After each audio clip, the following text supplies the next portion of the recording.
वही वही आपके आपकी जो घर है, जो भी प्लॉट है, वो मैंने ले लिया, आपने से मैंने व्यवहार कर लिया, 10 लाख की प्रॉपर्टी है, मैंने आपको 1 लाख रुपए दिया, एग्रीमेंट कर लिया, 9 लाख रुपए मेरे पास नहीं है, मैं बैंक से लोन लेना चाहता हूँ। आपका एग्रीमेंट, आपके प्रॉपर्टी के पेपर और मेरे पेपर, जो मैं जिस 9 लाख रुपए की कैपेबल हूँ कि लोन मुझे मिल सके, इसके लिए वो सारे डॉक्यूमेंट्स मैंने एक प्राइवेट बैंक को दे दिया। जना बैंक हो, आवास हो, आधार हो, जो भी बैंक है, फेडरल बैंक हो, आईसीआई बैंक हो, इसने उसकी सत्यता पड़ताल की और उसने बोल दिया कि हम आपको 9 लाख रुपए लोन दे रहे हैं। 9 लाख का लोन उन्होंने सैंक्शन करे, सैंक्शन लेटर मुझे भेज दिए। उस बेस पर बैंक उनके मंथली पैसे काट रही, पैसे नहीं मिले। तो वो है ना सर, यही तो ये बता रहा हूँ ना, ये सर मेरे पास 10 लोगों के सैंक्शन लेटर है, 10 इन लोगों मिला नहीं, क्योंकि बिक्री पत्र लगा ही नहीं, बिक्री पत्र नहीं लगा। तो भी इतने नागपुर शहर में इतने लोग परेशान है सर, जिसकी हद नहीं है। हर कोई आदमी सर 20-25 हजार रुपए कमाता है, 20-25 हजार रुपए कमाने वाला आदमी 10-12-13 हजार रुपए की मंथली ईएमआई देने में तत्पर रहता है, और उनको लगता है मेरा खुद का मकान बने। घोड़े ने सर, और इसी के चलते हर रजिस्टर कार्यालय में, रजिस्टर ऑफिस से तू में हो रही है। रजिस्टर का जो जेडीआर ऑफिस है नागपुर शहर का, वहां पे हर दिन कोई ना कोई तकरार लेके आ रहा है सर। आपने ये लेटर बैंक के अध्यक्ष को दिए कि बैंक का अध्यक्ष नहीं, बैंक के सैंक्शन लेटर है वो, बैंक के जो सैंक्शन लेटर है। अभी तो मैं मुक्तभोगी नहीं हूँ, ऐसे मुक्तभोगी कई लोग हैं। तो आपकी तरफ आए ना वो लोग हमारे तरफ आए, तो आपने बैंक वालों से कोऑर्डिनेशन किया? अभी तक के हमने कोई कोऑर्डिनेशन नहीं किया। हम जेडीआर ऑफिस में गए, क्यों कर रहा हूं? क्या सैंक्शन हो गया, तो उतना पैसा अगर चेक बनाने के बाद, वो डीडी बनाने के बाद वो डंप करते हैं, उनका ऐसा कहना है। वो पैसा हमने डंप कर दिया आपकी सैंक्शनिंग में, हमने डंप कर दिया, आपके नाम से रिजर्व कर दिया वो पैसा, इसके चलते आपका सैंक्शन हो गया वो। ये उसमें उनका पूरा नियम, अटी शर्ती सब लगे रहती है। एक सैंक्शन लेटर में कम से कम 25 पन्ने रहते उनके वाले। तो समझ और उन लोगों की ईएमआई जा रही है, उनको घर नहीं मिला अभी तक। ऐसे कई लोग हैं नागपुर शहर में। ये महीने 27 तीसरे महीने में तो आप जो राजस्व मंत्री है, जी तुम्हें करना हे देणार का निवेदन? हो देणार त्यांना देणार नाही, निवेदन देणार याचे तुम्ही पोहोचलेच नाही ना आतापर्यंत असे पत्रव्यवहार झालेले आहेत, आणि पत्रव्यवहाराच्या माध्यमातून त्यांच्यापर्यंत ती जानकारी आहेत। आणि चंद्रशेखर बावनकुळे साहेब हे सर्व घडवून आणत आहे, याच्या मागचं ते षडयंत्र आहे। आता आपल्याला डायरेक्ट आरोप आहे, सांगण्याचं तात्पर्य आपल्याला माहित आहे 4 दिवसाच्या अगोदर एका विशिष्ट ठिकाणची 3000 रुपये एनआयटी ला नोंदणी करण्याची नोंद केलेली आहे 2 दिवसासाठी। आणि तो जो एरिया आहे, बेसा बेलतरोडी जो एरिया आहे, हा कामठी विधानसभा क्षेत्रामध्ये येतो, आणि त्याचे आमदार जे आहे बावनकुळे साहेब आहेत। मग ते पूर्ण जिल्ह्यासाठी, शहरासाठी त्यांनी ते तसं करायला पाहिजे होतं, परंतु विशिष्ट बेसा आणि बेलतरोडीसाठी त्यांनी 2 दिवसासाठी, फक्त 2 दिवसासाठी त्या ठिकाणी त्यांनी 3000 रुपयाची एनआयटी ला नोंदणी करून घेतलेला आहे 2 दिवसासाठी। आणि ही जी व्यवस्था आहे, हे जे प्रकरण आहे, हे पूर्ण नागपूर जिल्ह्यामध्ये आहे। आम्ही संबंधित नागपूरचे जे जेडीआर आहेत तानाजी गंगवानी साहेबांना आम्ही 27/3/2025 ला पत्र व्यवहार केला होता, आणि पत्र व्यवहारामध्ये त्यांनी जे काही ह्या पत्रामध्ये आम्हाला लेखी स्वरूपात दिलं, तुम्ही पाहू शकता। हे त्यांचा पत्र व्यवहाराला पत्रक आहे, आणि त्यांनी सांगितलं की असा कुठल्याही प्रकारचा जीआर नाही, आणि रजिस्टर ऑफिस मध्ये गेल्याच्या नंतर विक्रीपत्र होत नाही, आम्ही कोणाला सांगत नाही।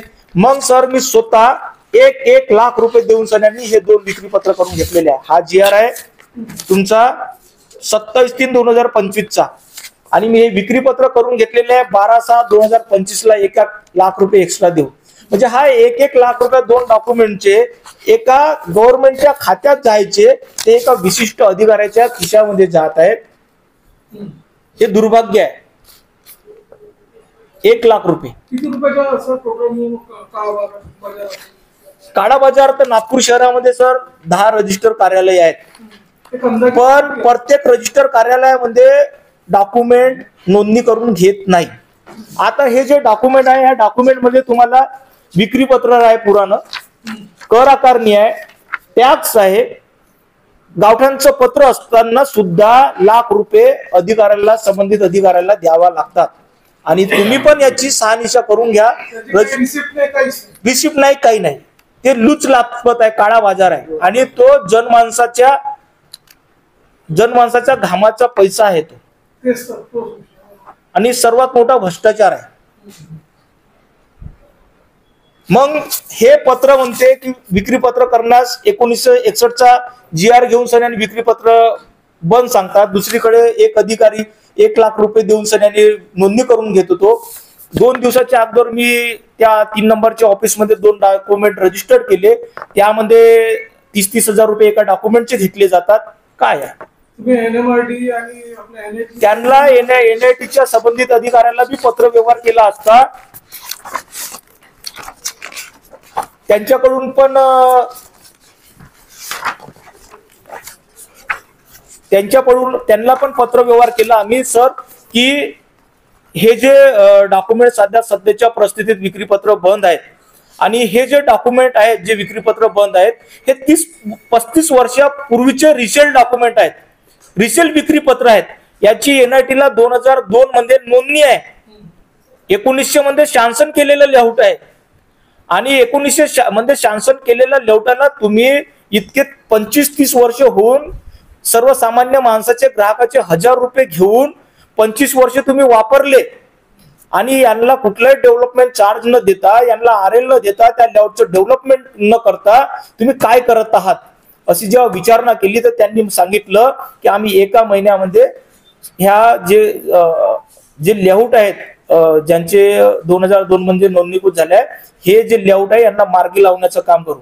संबंधित अधिकाऱ्यांना आम्ही 2-4दा भेटल्याच्या नंतर, 2-4दा ऑफिसमध्ये गेल्याच्या नंतर त्यांचे उडवाउडवीचे उत्तर NIT कार्यालयामधून येतं, आम्ही मोजणीला टाकली, आता अधिकारी येतील. NITचं परिपत्रक पण माझ्याकडे आहे, NITला केलेला अर्ज पण माझ्याकडे आहे, NITला केलेला अर्ज पण माझ्याकडे आहे. हा NITला अर्ज केलेला होता मी 28/7/2025 ला, आणि आज 9वा महिना चालू आहे. 1 महिन्यात लेआउट मार्गी लागणार होते, त्यांना डिमांड प्रोसेस होणार होती, पण शासकीय प्रशासकीय यंत्रणा सध्याच्या परिस्थितीत कोणत्याही कामाला टाळाटाळ करण्याचा प्रयत्न या ठिकाणी नागपूर शहरामध्ये, जिल्ह्यामध्ये होत आहे. तुमची मागणी सांगा काय आहे? आमची जी मागणी नाही आहे, माझी अवजात समाज पार्टीची मागणी जी आहे, जनमानसाच्या ज्या तक्रारी आहेत त्या तक्रारीवरून आमची मागणी आहे की नागपूर जिल्ह्यामध्ये जे 25-30 वर्ष पुराणे जे लेआउट आहेत, ज्यांचे विक्रीपत्र झालेले आहेत, ज्यांची कर आकारणी आहे, ज्यांची टॅक्स आहे, NITला 1000 रुपयाची नोंदणी करून घेतलेली आहे, अशा सर्व डॉक्युमेंटचे, रिसेल डॉक्युमेंटचे विक्रीपत्र लवकरात लवकर चालू करण्यात यावे. आणि जनमानसाला जो होणारा त्रास आहे, तो त्रास इच्छा शासन प्रशासनाने सोडवण्याचं काम करावं. कारण की कोणताही जो कायदा बनतो हा जनमानसाच्या हितासाठी, रक्षणासाठी बनतो. आणि हे जे कायदे आज दिवसेंदिवस काढत आहेत, हे कायदे कोणत्याही जनमानसाची रक्षा न करणारा, कोणत्याही जनमानसाचा हित न जोपासणारा अशा प्रकारची हुडदंग चालू आहे. ह्या हुडदंगला यांनी थांबवण्याचं काम शासकीय प्रशासकीय यंत्रणेने केलेली पाहिजे.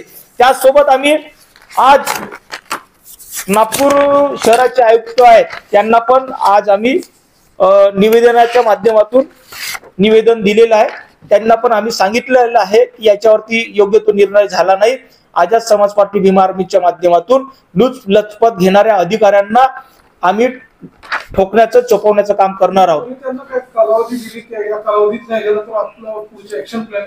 आज ही पत्रकार परिषद घेण्याच्या अगोदर आम्ही JDR ऑफिसला गेलो. JDR ऑफिसला जे गणगावणे साहेब आहेत त्यांनी सांगितलं की मी कालच पुन्हा वरून आलेलो आहोत. सर्व संबंधित अधिकाऱ्यापासून आमचं बोलणं झालेलं आहे. येणाऱ्या 4-5 दिवसात आम्ही हे सर्व चालू करणार आहोत रिसेल डॉक्युमेंट.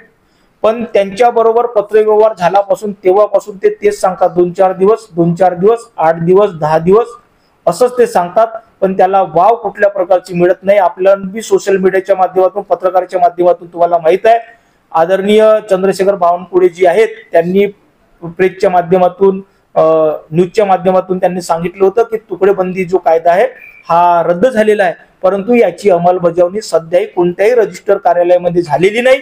हे फक्त धूल थापा देऊन एका विशिष्ट काही लोकांना खिशा भरण्याचं काम इथची राज्य सरकार, महसूल मंत्री करत आहेत. त्यांनी तर हे म्हटलं ग्राउंड पण त्यांनी मी तुम्हाला तेच सांगितलं, हुटावरून शेळ्या राखण्यासारखं काम त्यांचं आहे. इतक्या साऱ्या योजना त्यांनी अंमलात आणलेल्या आहेत, त्याच्यावरती कुठल्याही प्रकारचं अंमलबजावणी काहीच नाही. कोणत्या ऑफिसेस मध्ये जा सर, अंमलबजावणी काही नाही. ठीक आहे ना सर, एकदा परिचय करून द्या. आणि प्रेस नोट आहे. हो नाही, हा एक वेगळा प्रश्न आहे. आपले सध्या महाराष्ट्राचे महसूल मंत्री बावनकुळे साहेब आहेत. तर शासनाने 50 वर्षाच्या अगोदर सिलिंगच्या जमिनी दिल्या होत्या, त्या एक सर्व्हिसमॅन लोकांना दिल्या. 74 वर्षांनी त्यांनी आता GR बनवला की त्या वर्ग 1 होते. आणि मी पहिलं महाराष्ट्रातलं प्रकरण टाकलं, कारण माझ्याकडे ती जमीन आहे. आणि ते प्रकरण माझं मंत्री महोदयांनाच दिलेलं आहे. मी ते इकडे आलं स्पेशल कलेक्टरकडे, आणि कलेक्टर साहेबांनी आमच्या ते पियुष चिवंडेकडे पाठवलं. त्यांचं म्हणणं आहे की या GR मध्ये पैशाची रक्कम नाही दिली, हा चुकीचं आहे. म्हणजे तिथं बसलेले जे IAS अधिकारी आहेत हे काय खेळ करत आहेत.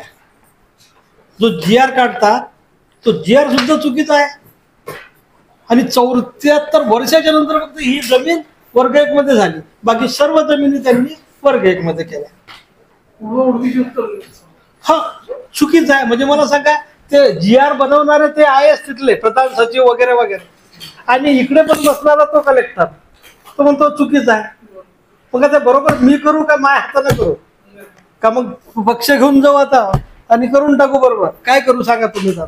आता आमच्या साहेबांनी म्हटलं की ठोकतो, तर तुम्हाला वाटलं ते कसं बरोबर नाही. ऐका ना, तुम्ही थोडं घेराव आता करू आम्ही जे काय करायचं. पण आता कसं आहे, हे बघा, हे असलं प्रकरण चालू, असे कितीतरी GR आहेत बोगस पूर्ण. मी कसं पुराव्यासहित बोलतो. याच्यामध्ये काय लिहिलं, पहिले काय असायचं की सिलिंगची जमीन यांनी विकली की 75% गव्हर्नमेंटला द्यायची, त्याचं नाव चढायचं. तो तिसऱ्याला विकायचा, 75% घ्यायचा. पण आता काय झालं, त्यांचं म्हणणं आहे की विशिष्ट रक्कम घेऊन वर्ग 1 करायची, परंतु ती रक्कमच टाकली नाही. मग एवढं मोठं करोडो रुपये खर्च केलाय, ज्यावर 40-40 रुपये जी आपल्याला प्रिंट मिळते, एवढे IAS तिथे कामं करतात मंत्रालयात.